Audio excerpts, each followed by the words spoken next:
when you look around the world, everything you see is predictable.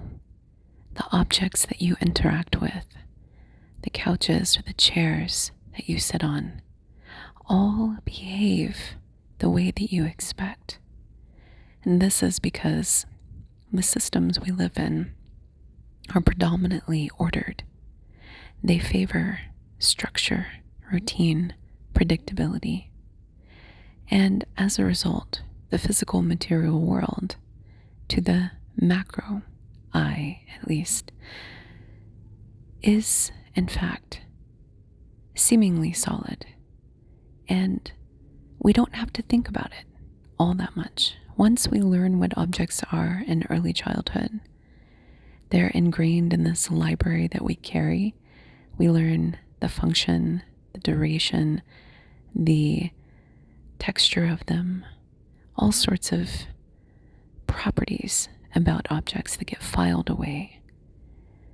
When we think about entropy is, again, now going from macro to micro, entropy is, from a scientific lens, the changing of particles or molecules from their expected routine form into something else, very often into chaos, transmutation. So I like to think of entropy, and thank you for this question, by the way, one of my listeners. I appreciate you and all of your comments, engagement, and support, and I'm happy to answer this from my perspective for you. So, from a scientific lens, it is creating disorder in the world, which is a natural process. Particles move, they change, molecules are subjected to other pressures, the outside elements, interactions, and as a result, what we see is that there will be rust on metal if it's left outside. It's a process of entropy. We'll see wood rot. Burning something is also using entropy, creating something out of something else, and destroying an object in the process, but creating ash and coal or smoke. When we get to the metaphysical part of entropy, this is where I deviate a little bit from the science, because intuitively, I actually believe it has another meaning that is strongly related to decay and transmutation, but also dematerialization. And somewhere along my spiritual awakening journey, when I was experiencing other worlds, I noticed that it appeared that I had different versions of my apartment in Dallas. And some of those versions had walls that had this static, almost see-through material, almost as though I could peer through several layers of the sheetrock. It wasn't completely translucent or transparent, but it was like the texture of the material world that I was used to was different. Similarly, I could look into the sky and see differences. And when I was experiencing phases related to dematerialization and high entropy, intuitively, this is the concept that came to me. What I experienced were changes in roads while I was driving, almost as though the road itself, the asphalt that was supposed to be solid and durable, was melting away is not the right way to describe it. Staticky and see-through, almost as though I could see this little black plume of smoke rising upwards as the road itself seemed to bend in on itself before my vision corrected itself, as there seems to be a correction function in our minds related to what we expect to see based on our experience and training with these objects. But I digress. So I would see very strange phenomenon in these items that I used to think of as unchanging. And even the walls in my apartment would have these plumes of black particles that would seep out like staticky wisps of smoke as the walls would get progressively more and more less dense, softer. And interestingly, when I would look at the sky, I would see this fuzziness that almost appeared as though clouds weren't clouds. They were aggregations of these particles. And I perceived around me that worlds were decaying. Nature itself was very still in places like this. Like eerily still. And the trees wouldn't really move. Like there was no life force energy. Like the chi of nature was absent. Likewise, it was hard for me to breathe in places like this. It was subtle, but it was almost as though the air was heavier, less oxygenated, stale. Sometimes it even felt like I was in a dome, which doesn't really make sense, but I went a long time without seeing rain during times that I was supposed to. And you just start to feel things shift and change. And I don't associate all of the dome worlds with entropy. There were actually some that had high entropy without being in encapsulated spaces.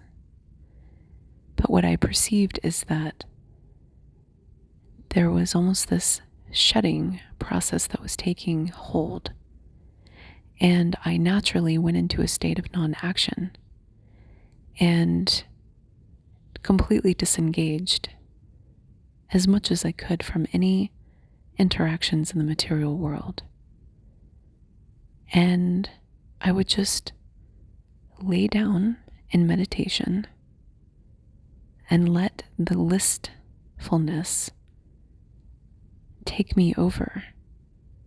And I imagined that I was actually dematerializing worlds, because I also perceived that I was in some places that were not so comfortable to stay in. And so I was contributing to this de-manifestation process actively by reversing what I perceived to be the protocol for manifestation, to allow for worlds to pop. And a couple of times I would see these bubbles almost popping after a certain point. And that's why I associate entropy in the reality shifting perspective as allowing a world that has previously been maintained to withdraw your energy from it, to allow it to actually disintegrate. That's what it feels like. It feels like disintegration. And there were a couple of experiences that I felt like I was disintegrating too. And that's a pretty wild experience, to be in those worlds and to feel like the fuzziness in your body and the conscious you, the life force inside of you, is dissipating out of your form. And everything is, it's not crumbling, dissolving around you simultaneously. Blackness and fuzziness, staticky and this hum of nothingness. And so the process of dematerialization and the feeling of what I call being in high entropy places is mildly uncomfortable, but felt a very natural state of being, especially to wiggle free from some worlds and cataclysmic disasters that were strange and not my doing. It's like, why am I here? I didn't sign up for this. I definitely didn't manifest this. Where's the love and the light? What's going on? And so when I realized that there were some places in the metaverse that were not only not friendly, but had some serious issues with the collective, I was like, I'm not contributing to this. I'm going to pull out. And I surrendered into it. And it's a very natural way of removing your participation. There's no fighting. There's just actually an acknowledgement that it's not for you. You don't want it to be for you.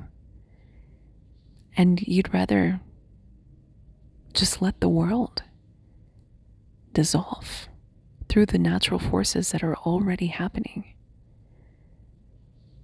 Especially when you know that you have options. So the presence of entropy, in my opinion, actually triggers people into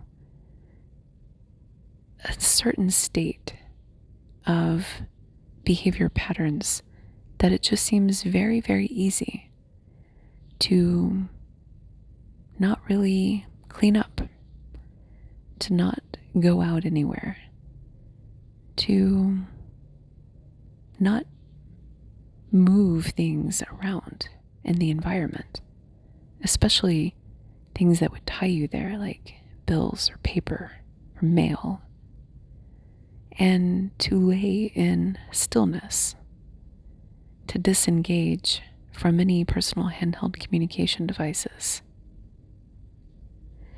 or other telecommunication devices or TV programming. Like the very act of sending your energy into Netflix creates a lifeline, is what it feels like. And when you feel this particular feeling, this essence, what you want to do naturally is just be by yourself, to let it pass, to breathe through it, to not resist it and not fight it, and to allow it to, like a leaf falling off of a tree in autumn, to just fade away.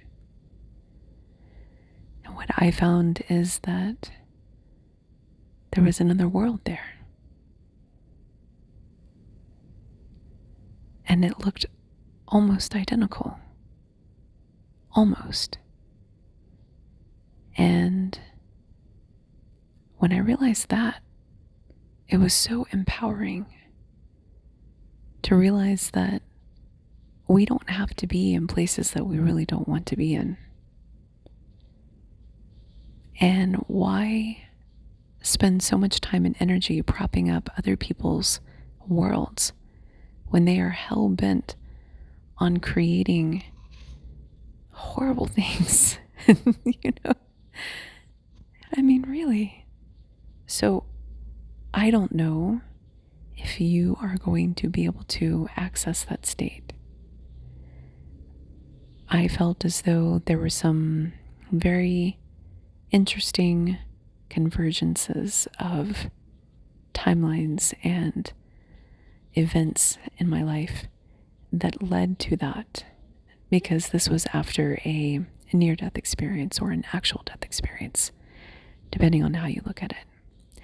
When I was going through what I perceive to be the 3 rounds of Bardos, as some people, like the Buddhists, might conceptualize. And so now I don't feel that I have my senses awakened to that ability. And I'm not sure if other people have that. But I do know that it was very profound, and I distinctly described it as being high entropy because that's what it felt like.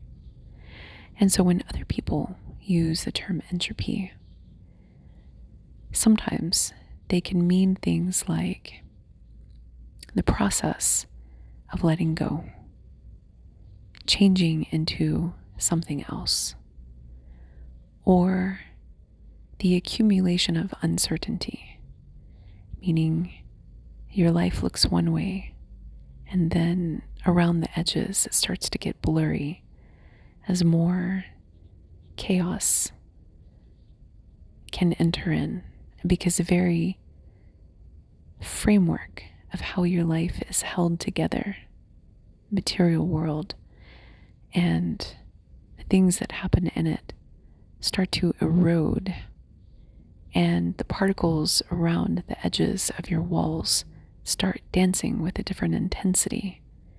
And this creates a different vibrational field that can allow for strange, unusual things to happen that you're not expecting. We perceive that to be chaos, but it could actually be predicted from a certain perspective depending on your viewing angle. If you were to take a little section, a little tiny model of your world where you spend the most time, and put it in this little glass dome and look at it from the perspective of the cosmos, looking through the glass versus you living in it, then from the perspective of the cosmos, it might not look like chaos. But from your point of view, it might appear that way. So entropy is, in my opinion, not something to be feared, but it is a mysterious force that deserves attention and respect, because you don't always know what's going to happen. You can't always predict it. And even if you can predict a certain image, like lighting logs on fire, you can predict that they're going to, at some point, go to embers and smoke and coal, but you're not going to be able to predict which log is going to turn into a 2 millimeter, 2 centimeter, 2-inch piece of coal that is facing in a certain direction with a certain coloring. So there is a bit of unpredictability, but when looking at it from the transition of one state to another, we can kind of get an idea of how things might look. So it's not anything to be worried about, but it is something to be mindful about, that the permanent nature of our world as we perceive it to be is actually an illusion, because entropy is happening all the time at a certain rate. And there are some conditions that increase that and decrease that, but our eyes are not wired to detect that, even though we see signs of it all the time. We see dust gathering on our furniture. We see the wear and tear of our daily life. And over time, we can get a better sense of that, but it's not something that from moment to moment we are aware of. So it coexists with us. The presence of life and death and transmutation coexist beautifully with a harmonious dance that is virtually undetectable, but serves an important factor for us in the process of change and transmutation.